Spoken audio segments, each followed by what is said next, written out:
Hello everyone, this is Rohit Sri.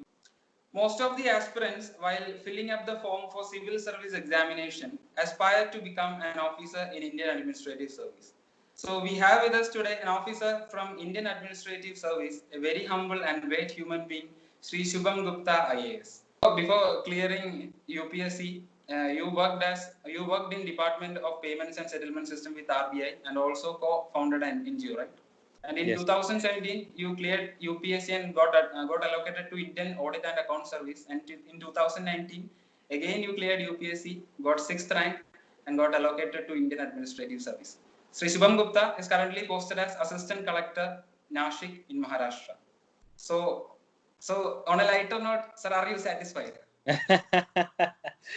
I am beginning to be satisfied. So, life satisfaction is what it requires, right? Yeah, and it's satisfaction is very subjective, yeah. So yeah, true. I am satisfied, but yeah. Yeah. Sir, I am sure the educational background you have, you should have got an opportunity abroad to pursue your career or to pursue your education in any of the Ivy League colleges. So what motivated you to stay in UPSC?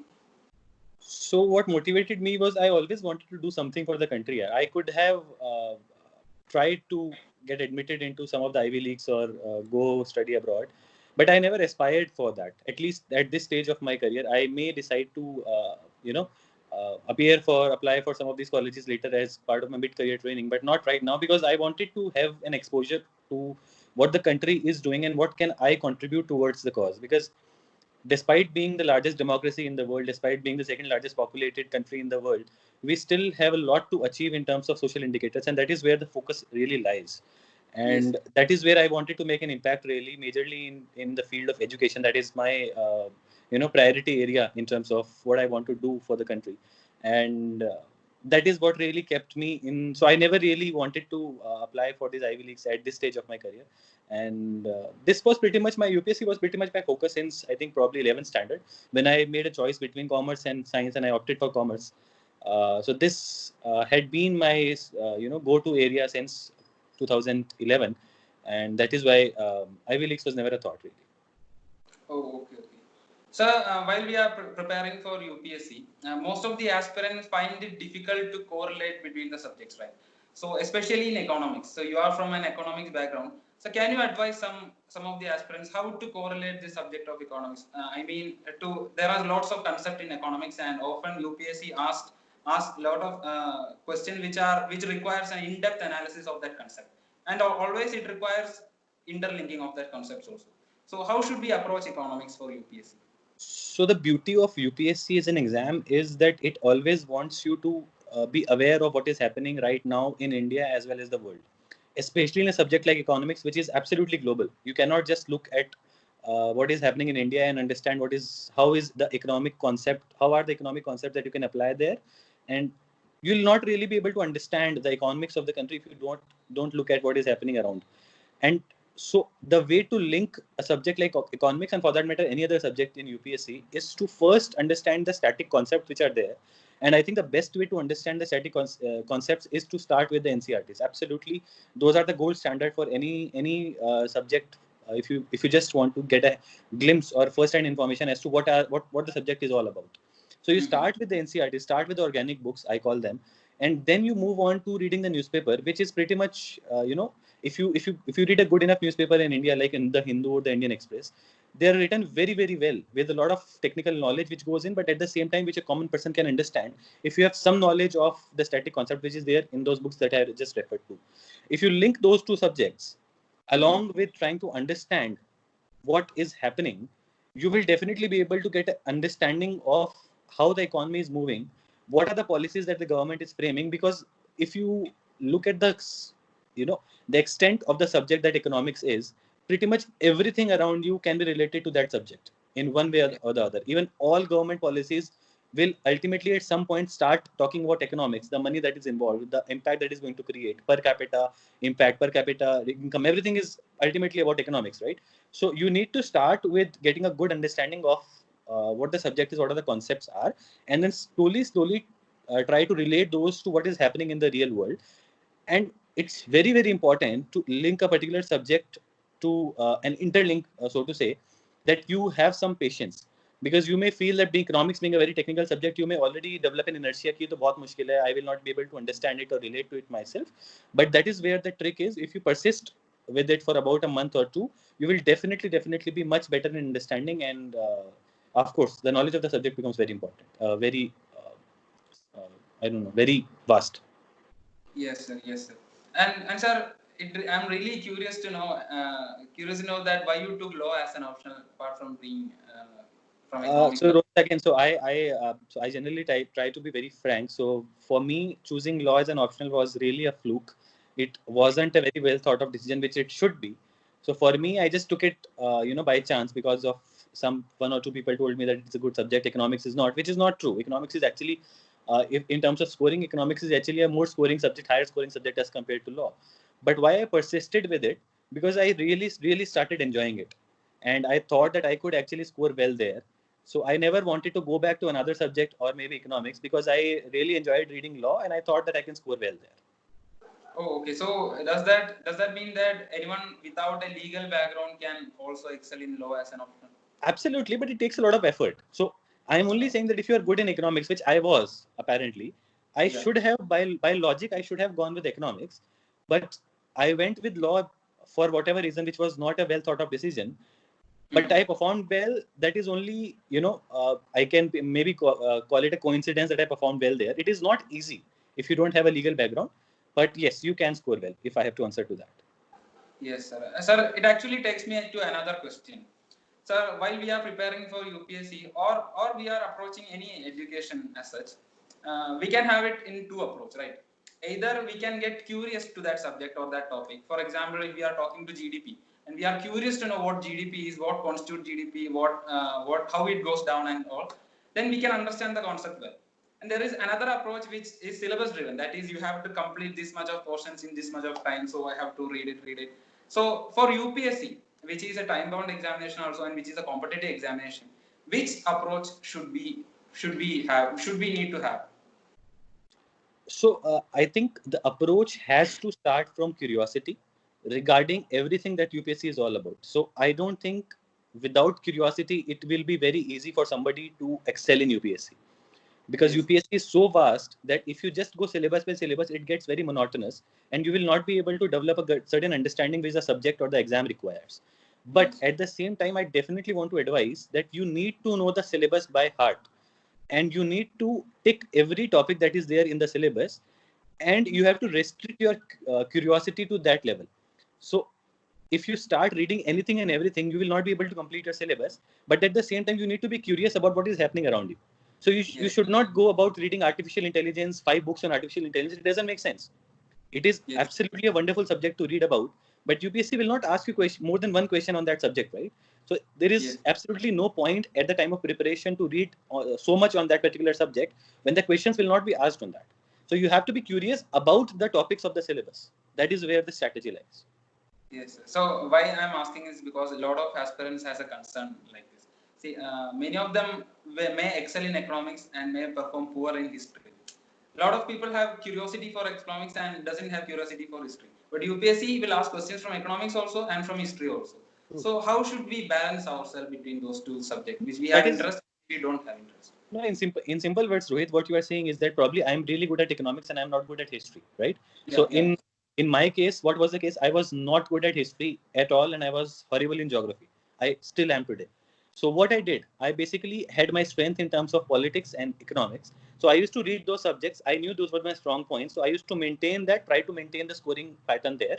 And I will do whatever is essential for economics and geography. I cannot just leave it and not do it, but I will strictly adhere to the syllabus, and I will just try to cover the syllabus, and that is it.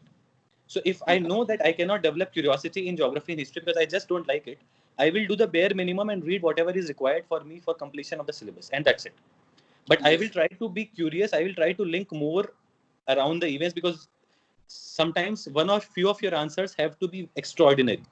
And if Yes. I am extraordinary in, or if I am at least above average in economics and polity in my case, my answers, especially in mains, have to reflect that. So not Yes. everybody is lucky to be good in all the subjects. Very few people are. So that is where you have to balance your curiosity with what is essential in terms of clearing this exam.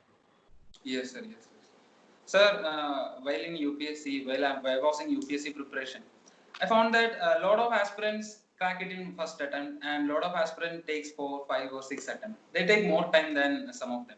So, what really makes the difference? What really excel you to clear it in first attempt?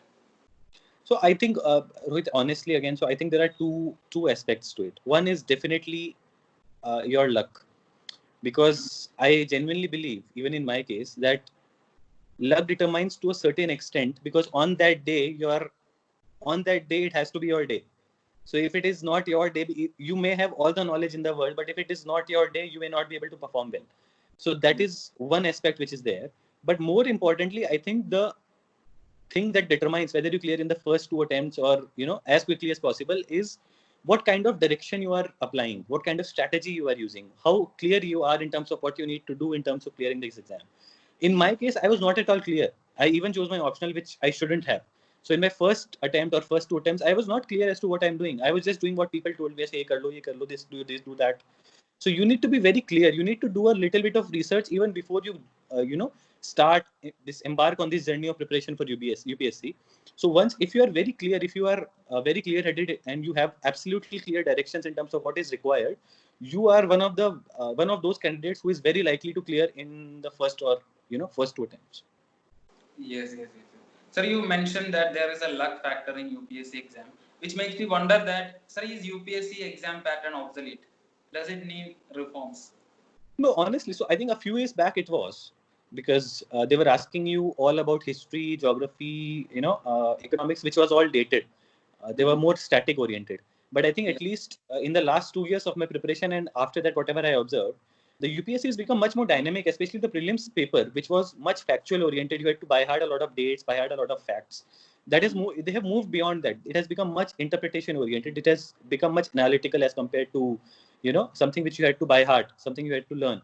So that all has gone, and now UPSC is also evolving a lot. So I don't think it is absolute obsolete, but I think there are some changes which may be done in terms of the syllabus and in terms of how the exam is conducted. For example, I genuinely believe that the kind of weightage and impact that the personality test has in UPSC, there has to be some other way of assessing the student, maybe in a personality test, but it has to either have some criteria, or there may be two personality tests and you can take the best of the two or average of the two. Some modification has to be done in that particular stage of the exam to assess a student absolutely well. Because like I said, if it is not your day and the weightage that that particular segment of the exam carries, then, like in my case, I scored just 124 in my first interview, and in the next I scored 184. So I don't know what changed in me, I don't know, but probably in the first attempt it was not my day, and in the second it was. Yes, yes, yes. So there is a change needed in personality test, right? I feel so. Sir, can you share your experience in your personality test or interview? No, so my experience was, so like I said, so I, after I got 124, I could not understand why I got such low marks. So basically, if any interviewer gives you 124, he or she is pretty much telling you that I don't want you in the services. I got into the services mainly because I had some decent mains marks, right? So my experience with the interview board both the times has been that they are really supportive. They don't grill you like you are told outside the door that they will ask you such vague questions. It generally doesn't happen. They ask you very pointed questions, very technical questions. Yeah. But more than that, the key to crack an interview is to have your confidence with you and to be absolutely honest with the board. Those are, I think, the two key things which you have to keep in mind, that you have to be absolutely honest. If you don't know something, tell them I don't know. Very politely tell them, they will absolutely understand. You're not supposed to know everything. And second, be as confident about your answers as you can. Okay, okay. So does that mean, sir, personality test has a preset template that you should have these kind of qualities, like in SSB, no?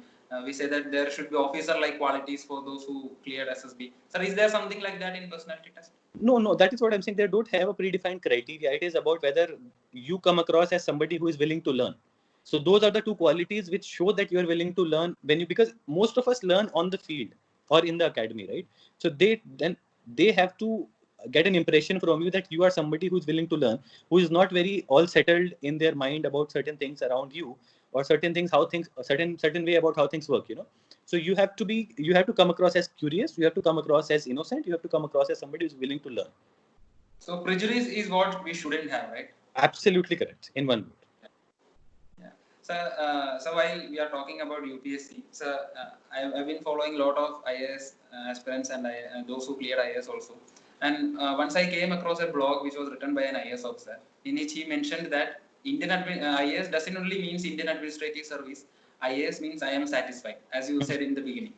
So can you share some of your experience from your office that you absolutely felt that, oh, this is the real job satisfaction I need to have? I mean, my independent chart started about 10 days back.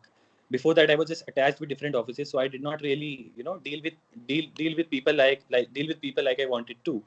But to give you one or two instances, like today, I was sitting in my office. A lady came to my office. She had an illegal shop, so to say. That shop was removed under encroachment. She told me, sir, this is my shop and this was removed and I am jobless now. So can you do something for me? And that is really where the satisfaction lies, right? You understand that, okay, she did a mistake. She had an illegal shop, but now in your capacity, it is really possible for you to help her out, to help her earn her livelihood. And that is where you come in and you are able to make an impact. Another example, so I am now working on a project in which we have about 900 severely acute malnutrition kids in the district. Now I am trying to devise a program in which we are trying to provide them supplementary nutrition because midday meal has stopped working in COVID because of unfortunate reasons.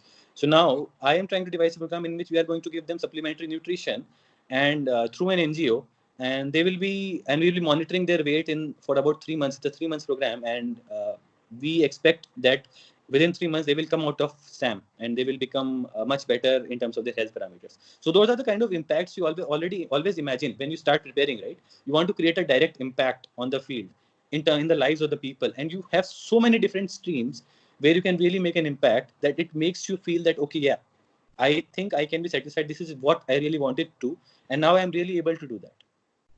Yeah. Sir, I'm also really curious to know that do you have encountered any situation like we say no dharm sankat mein aa gaya, that we have to balance right and more greater good, like that, no? Law says something else and you have to do something else, like that.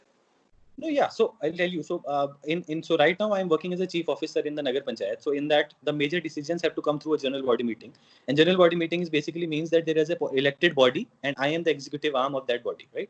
So now what happens? I want to execute some projects which are for the benefit of the people. So I want to do this, that, falana, dikana. I want to do a lot of projects, right? In a small charge that I have there.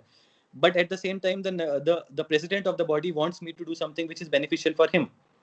So now I have to balance. So I cannot just outrightly tell the president that, okay, I will not do this for you. I'm not saying that I have to do something which is illegal, but I cannot tell him right on his face, because then my proposals which have to pass, which have to be approved by the general body, may not be approved. So I have to balance the political arm as well as my ambitions for the administrative area that I have.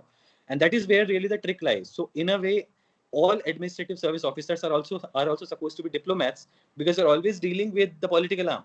So you cannot because a lot of approval of sorts of what you do, a lot of good implementation of your programs have to be driven by the political arm, right? So you cannot just tell the political arm, okay, I will not do this for you, but you have to tell this to them in a diplomatic manner. You have to handle the situation diplomatically. So that is where the challenge really lies, and it becomes interesting also in that sense. Yes, so that means every day the job is more and more interesting, right? More and more interesting, actually. There is nothing like boring.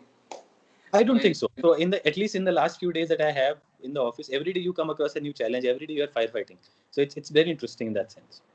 Yes, sir. Sir, while we are aspiring for UPSC, we are always curious to know about how will be our life in Labasna and how will be our training in Labasna. Sir, can you shed some light on what happens when we are in Labasna? What kind of training we are given when we are in Labasna? So in Labasna, there are two segments of the training. One is the foundation course. One is phase 1 for Indian Administrative Service officers. Both are equally distributed. About 4 months of FC and 4 months of phase 1. So in FC, you meet all people from all the services, right?